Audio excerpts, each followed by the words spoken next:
භාග්‍යවත් අරහත් සම්මා සම්බුදුරජාණන් වහන්සේට මාගේ නමස්කාරය වේවා. උතුම් වූ ශ්‍රී සද්ධර්මයට මාගේ නමස්කාරය වේවා. සරියුත් මහරහතන් වහන්සේට, මුගලන් මහරහතන් වහන්සේට, මිහිඳු මහරහතන් වහන්සේට, ආනන්ද මහරහතන් වහන්සේ ඇතුළු වූ සියලු රහතන් වහන්සේලාට, ආර්ය ශ්‍රාවකයන් වහන්සේලාට මාගේ නමස්කාරය වේවා. උත්පලවන්නා මහරහත් මෙහෙණින් වහන්සේට, ප්‍රජාපති මහරහත් මෙහෙණින් වහන්සේට, යශෝදරා මහරහත් මෙහෙණින් වහන්සේට, සංඝමිත්තා මහරහත් මෙහෙණින් වහන්සේ ඇතුළු වූ ආර්ය මහා මෙහෙණින් වහන්සේලාට, භික්ෂුණීන් වහන්සේලාට මාගේ නමස්කාරය වේවා. දුකින් මිදෙන්න තමයි අපි හැමෝටම ඕනේ. දුකින් මිදෙන්න කියන්නේ එයාට එහෙනම් දුක දැනিলা තියෙන්න ඕනේ. දුකින් පීඩා විඳලා තියෙන්න ඕනේ. දුකේ අපහසුව දැනিলা තියෙන්න ඕනේ. අන්න එහෙම වුණාම මේ දුක තවත් විඳින්න බෑ. මේ දුක නැතුව ඉන්නේ කොහොමද? දුක නැතුව ඉන්න මාර්ගයක් තියෙනවද? ප්‍රතිපදාවක් තියෙනවද කියලා එයා හොයනවා. ඇත්තටම අවංක වමනාව තියෙන්න ඕනේ දුක නැති කරන්න. එතකොට නිවන් දකින්නවා කියන වචනේ බොහෝම සංකීර්ණව අපිට තේරෙනවනේ. ඒ කියන්නේ ඒක පැහැදිලි කරගන්න බැරි තරම් සංකීර්ණ මට්ටමක් අපිට මුල් මට්ටමේදී දැනෙනවා. එතකොට හැබැයි දුක කියන එක මේ ලෝකේ නිතරම දකින්න තියෙනවා. දැන් හොඳම දේ, ළඟම දේ මේ දිට්ඨාසලි කුණාටුවත් එක්ක ශ්‍රී ලංකාව ඇතුලේ වෙච්ච ව්‍යසනය නේද? එතනදී දුක කියන එක, බය කියන එක හැමෝටම වගේ දැනෙන්නේ නැතිනේ. ඒ කියන්නේ සාමාන්‍ය ජීවිතයේ දුක් විඳපු නැති කෙනෙක්ට උනත් මෙතනදී යම්කිසි දුකක් දැනෙන්නේ නැතිනේ, බයක් දැනෙන්නේ නැතිනේ. මෙන්න මේකම කමඩහනක් කරගන්න පුළුවන් අපිට ජීවිතෙන් දුකෙන් මිදෙන්න මාර්ගය හොයාගෙන යන්න. එතකොට චතුරාර්ය සත්‍ය අවබෝධ කරගන්නවා කියලානේ කියන්නේ. ඒ කියන්නේ මුලින්ම ලෝකේ දුක තියෙනවා. තමන්ට දුක දැනෙනවා. ඒකෙන් තමන් වෙහෙසටපත් වෙනවා. ඒක අපහසුයි දුක කියන එක තේරුම් ගන්න ඕනේ. එතකොට ඒක ප්‍රියයන්ගෙන් කියන්නේ කැමති අයගෙන් වෙන්වීමක් වෙන්න පුළුවන්. මේ දකමැති අය එක්ක එකට ජීවත් වෙන්න වීමක් වෙන්න පුළුවන්. වයසට යෑම වෙන්න පුළුවන්, මරණය වෙන්න පුළුවන් නේද?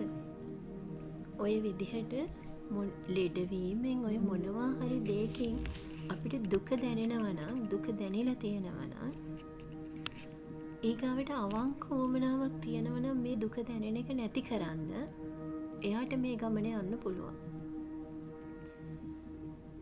ඒ කියන්නේ බුද්ධිමත් භාවයක් තියෙන්න ඕනේ. මට දුක් විඳින්න හැමදාම ඉන්න බෑ කියන එක.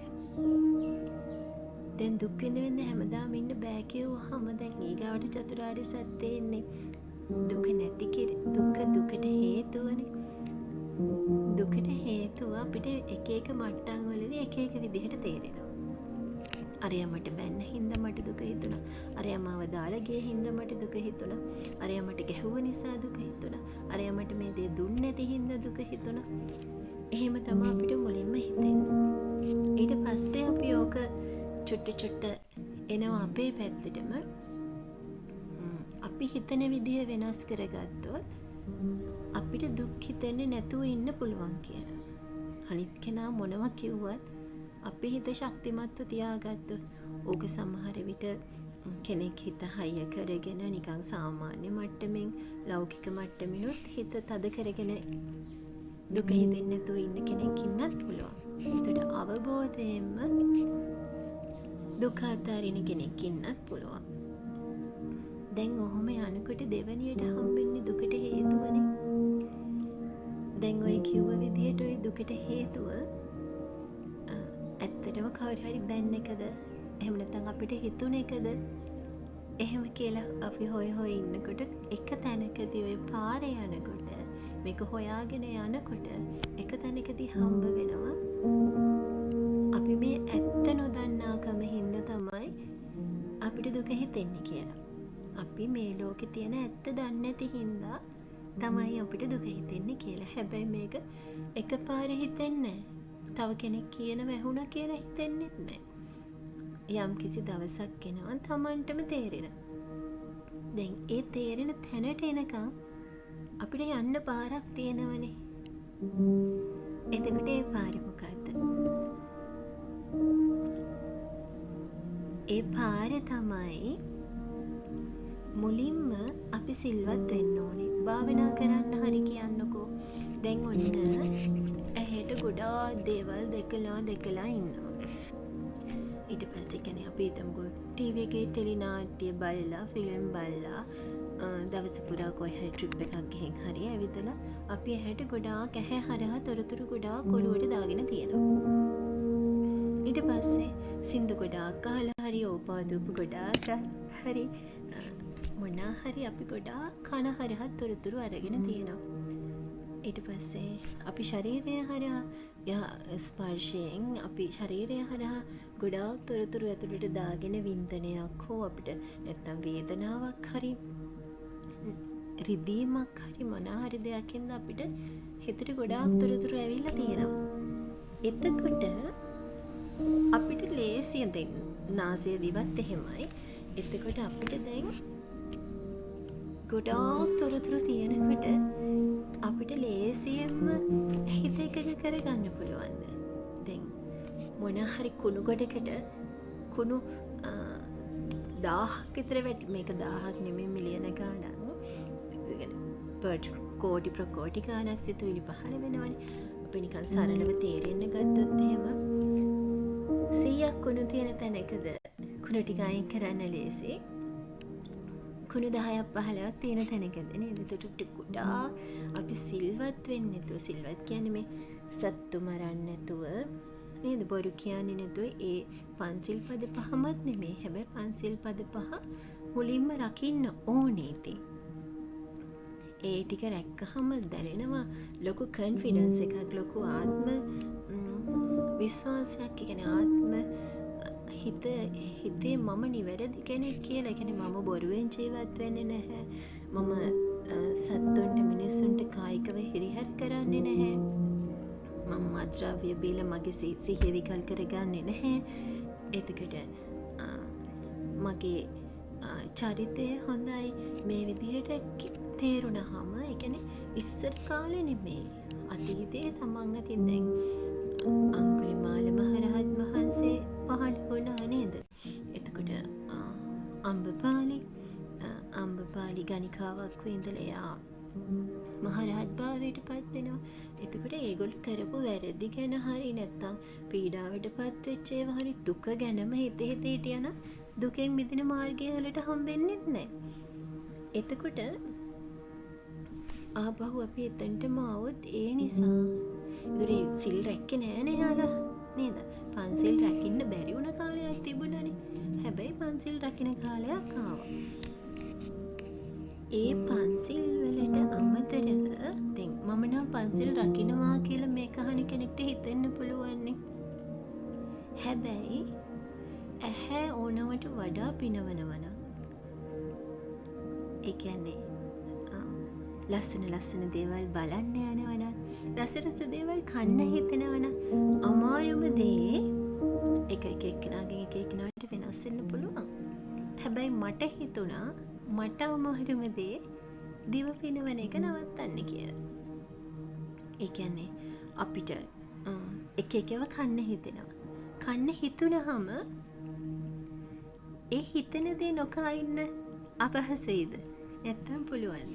ඒ කියන්නේ දැන් හිතන්න කේක් කෑල්ලක් කන්න හිතෙනවා. ඒකට අතේ සල්ලි තියනවා නම් ඒක ගන්න පහසුකම තියෙනවා නම් අපි කේක් කෑල්ල කනවනේ.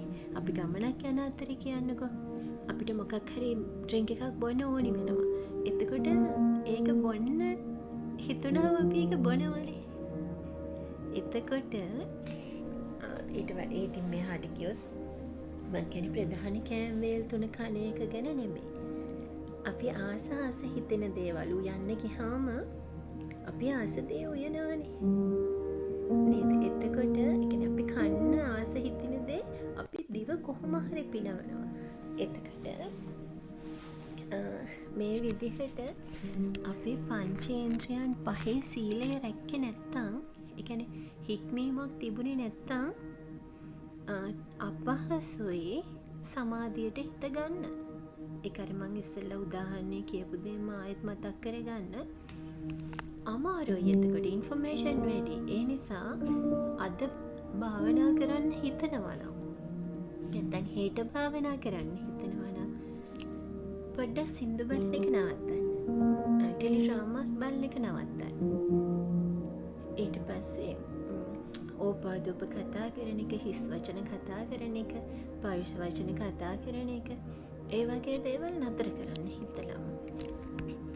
ඊට පස්සේ බ්‍රහ්මචාරීව ඉන්න බලන්න ඒ දවස. ඊට පස්සේ කන බොන දේ, දැන් තේ එකක් බොන්න හිතෙනකොට තේ එක අවශ්‍ය නෑනේ කියලා හිතලා මේක මේ වෙලේ මේ රූපේ පැවැත්මට ඕනේ නෑ කියන තැනට ඇවිල්ලා නොබී ඉන්න බලන්න. එක එක ඒවා ඉල්ලන්න පුරුදුයිනේ දැන් ඇඟ. දැන් තේ එකක් බොමු, දැන් බිස්කට් එකක් කමු, බත් කාලි වුණාම දැන් ඩෙසර්ට් එකක් කමු.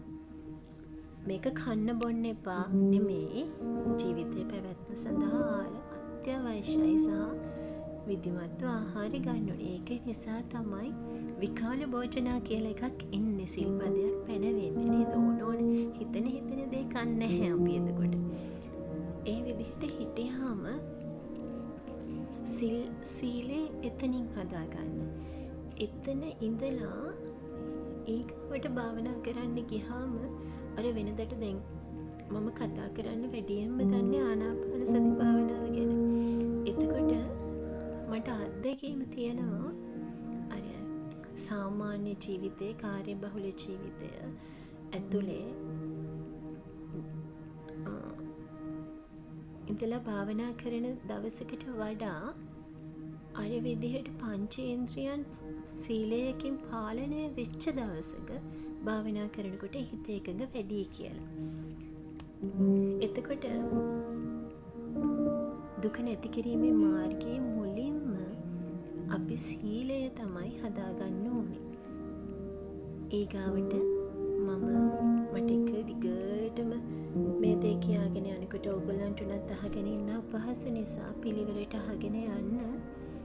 සීලයෙන් පස්සේ භාවනාවට ආවහම ඊගාවට කරන්න පුළුවන් දේ මොකද්ද? මගේ අත්දැකීම් එක්ක මම කියාගෙන යන්නම්.